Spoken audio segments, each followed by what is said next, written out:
Hi friends, my name is Chaitanya Patke and welcome back to my YouTube channel. In this video, we are going to analyze the first T20 International which took place at the Greenfield Stadium in Thiruvananthapuram, Kerala between India and South Africa.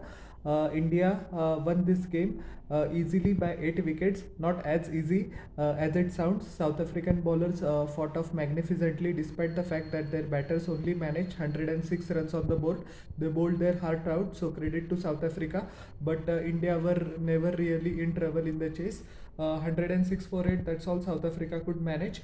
Arshdeep Singh made a magnificent comeback to the playing 11, as we know that he had been drafted in place of Bhuvneshwar Kumar, who has been sent to the National Cricket Academy for conditioning work.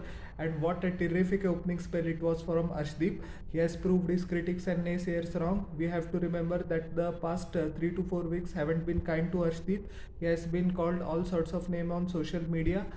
Critics have targeted him unnecessarily, and yes, he has shown heart, courage, and why he is the future of Indian cricket. So well done to Arshdeep Singh, and long may his good form continue. He got Quinton de Kock chopped down. Uh, the ball was wide outside the off stump. Queenie tried to cut it, but got the underage, and his stumps were all over the place. He scored just a single. Temba Bavuma was undone by a ripper by Deepak Chahar, one of the most magnificent in swingers you'll ever see.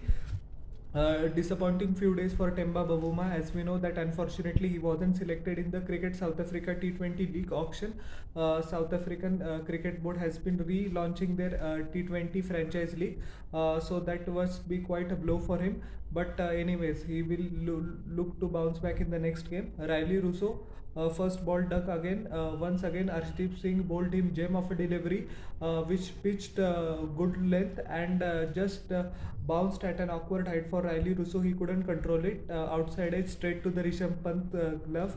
Eden Markram provided a bit of resistance for South Africa with 25 of 24 deliveries, which includes 3 boundaries and a 6. He was ultimately undone by Harshal Patel, the ball clattering onto the middle stump. Unfortunately, Nitin Menon didn't give it out, but we had the review. He was the only batsman that looked home on these pitches. David Miller, unfortunately, there were a lot of expectation from the South African fans from him, but he disappointed as well. First ball duck, Arshdeep Singh cleaned him up all ends once again with an in swinger this time. Tristan Stubbs also departed for a duck. Actually, 4 ducks in South African innings: Bavuma, Russo, Miller, and Stubbs. Deepak Chahar once again got him. Arshdeep Singh took a fine catch in the deep. So not a rosy side if scorecard if you are a South African fan. Wayne Parnell, actually we have to overlook his strike rate: 24 of 30, 37 deliveries, a boundary and a 6 apiece. But he put on a valuable partnership with Keshav Maharaj, which at least ensured that South Africa were saved the embarrassment and they passed the 100 score. 41 of 35 deliveries by Keshav Maharaj. First of all, he took his time because South Africa had to avoid the humiliation of their lowest ever score, 5 boundaries and 2 sixes. He was undone eventually by a ripper from Harshal Patel. Clean bowled him all ends up. Kagiso Rabada also didn't score much runs, but at least gave much needed respectability to the South African score, which was needed. 7 from 11 deliveries, and Norkia scored 2 of 2. Deepak Chahar had a magnificent comeback into the playing 11, 4 overs, 24 runs, 2 wickets. As we know that Hardik Pandya and, as I had mentioned, Bhuvneshwar Kumar have gone on to the NCA in Bangalore for conditioning work. They will miss the upcoming ODI series and well, they will fly straight to Australia along with the team. Arshdeep Singh 4 overs, 32 runs, 3 wickets. He was, I think, expensive towards the latter part of the innings where Keshav Maharaj got behind him, but one of the most magnificent displays in the power play, and he must be proud of his performance. R. Ashwin bowled wonderfully well as well. 4 overs, he bowled a maiden. That was the solitary maiden. You don't see that too often in T20 cricket nowadays. He gave 8 runs and didn't pick a single wicket. He was very unfortunate, but he bowled immaculately. His line and length was spot on, and didn't give South African batsmen much breathing space in the middle overs. Harshal Patel after taking a clobbering in the series against Australia, has once again, I think, hopefully, touch wood, been in his element in this game. In 4 overs, he gave away 26 runs and took 2 wickets. And Akshar Patel also bowled brilliantly well, used the angles very well, didn't give batsman much width outside the off stump, varied his pace accordingly, different pace to different batsmen, but made sure that he didn't bowl too fast because there was a purchase in the pitch. As we know that this pitch uses black soil which offers turn to the bowlers. That's precisely what Akshar Patel did, stuck to his basics like he usually does, and a very commendable figures. 4 overs, as I said, 16 runs, 1 wicket. India needing just 107 to win, got off to a shaky start. Rohit Sharma was undone by Jaffer from Kagiso Rabada. Can't do much about it. He on a golden duck. No runs in 2 deliveries. KL Rahul, actually it was a struggle for him, but he later on made it up and recovered. But he didn't look at home at all in the first half of the innings. But after the arrival of Surya Kumar Yadav, he came into his element, and he said after that in the post-match presentation as well that he had to play the ugly innings, and so he did. So strike rate is redundant, but I won't say that he has fully come back into form. But 50 runs does the confidence of a batsman a world of good, irrespective of how many deliveries you take. And this 50 runs has come in a winning cause. He was not out, so that will add to his confidence a bit as well. 51 of 56, 2 boundaries, 4 massive 6s, including the one I think was the shot of the match when he deliberately opened the face of the bat and smashed Heinrich Norkia over deep cover for 6. It was a full toss though, but it needed to be put away, and he did exactly that. Virat Kohli had an unfortunate failure, 3 of 9 deliveries.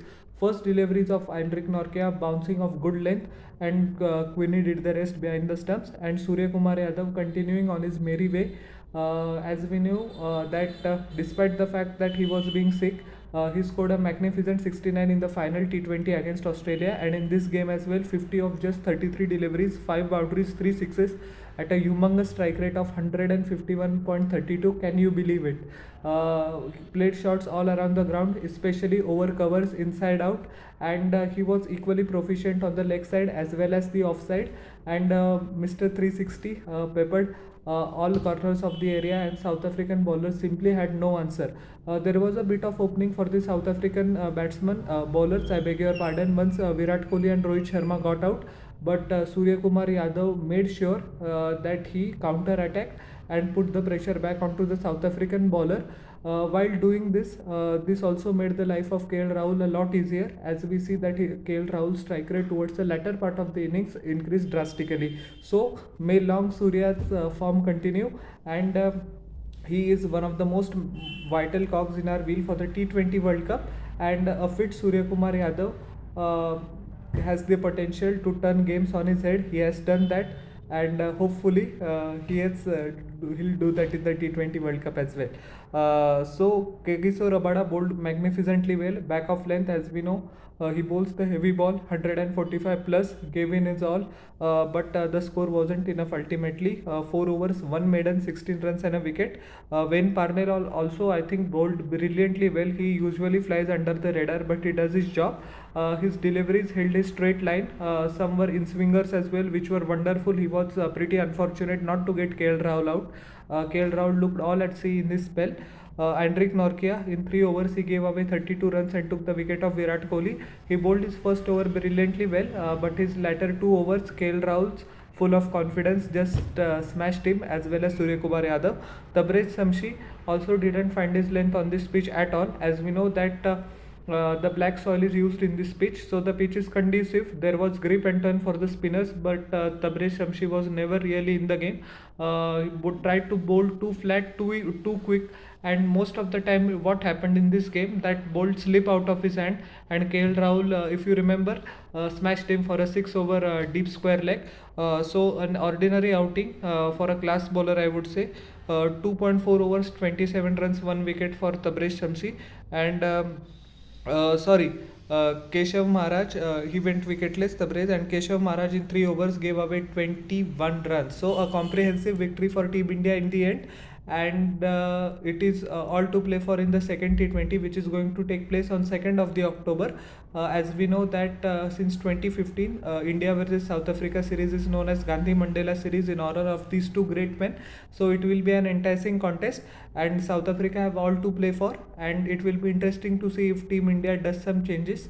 As we know that unfortunately Mohammad Shami hasn't quite recovered from his bout of COVID-19, and Jasprit Bumrah's fitness also looks very shaky. So Deepak Chahar and Arshdeep Singh have added responsibilities. It will be interesting to see what playing 11 Team India chooses for the second T20. So how did you like my analysis of this game? Please tell in the comment section below, and don't forget to like, share and subscribe to my YouTube channel and press the bell icon for further notifications. We'll meet in the next video. Till then everyone, bye, and humbly requesting you all once again, please subscribe.